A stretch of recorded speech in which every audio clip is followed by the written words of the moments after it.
Gawa tayo ng masarap na burger steak. Meron pa akong burger patties na ginamit ko sa aking hamburger recipe. So, simulan na natin. So, magpainit lang tayo ng kaunting mantika sa isang kawali. Then, fry na natin ang burger patties at least 2 minutes each side. Yan yung masarap, yung medyo char yung gilid niya. Yung ganyan, oh. Sarap. Again, ang ginamit ko po dito sa burger patties na to ay ang recipe ko sa hamburger na ipinost ko dito. So, i-add ko po ang link dito sa description or sa comment section. Pagkabaliktad nyo ng patty, make sure na i-press nyo for a few seconds para ma-retain nyo yung shape niya. Then, using the same oil na malasa na, lutuin natin ang onion hanggang maging translucent ito. Then, idagdag natin ang sliced mushrooms. Ang ginamit ko dito ay ang nasa can. I just drained the water. Tapos, ilagay natin ang all-purpose flour.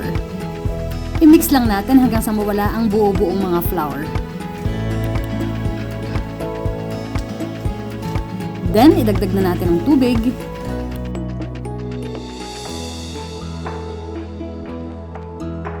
Tapos, pakuluin natin.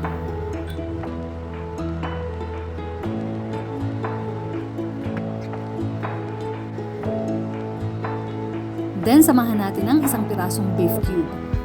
Pwede rin kayong gumamit ng chicken broth or beef broth. So, para hindi na kayo gumamit ng water at beef cube. Then, nagdagdag ako ng 1 tablespoon na light soy sauce. So, this is optional po for just color. So, pwede nyong omit if you like. Or, if wala kayong light soy sauce, you can use regular soy sauce pero half tablespoon lang po or kaya 2 teaspoon lang. Then, nilagyan ko siya ng konting paminta. Tapos lutuin nyo lang hanggang sa maging malapot yung sauce.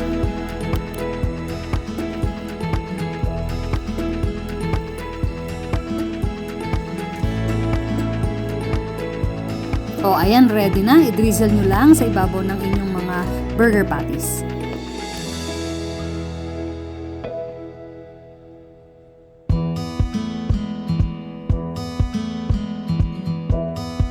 Burger steak is always best served with hot steamed rice.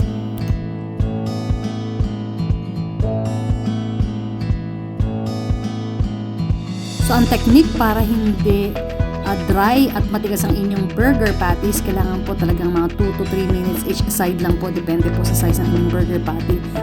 O para juicy pa rin siya.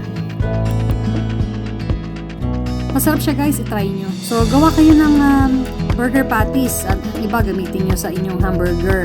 And then ito, iba sa burger steak. Enjoy!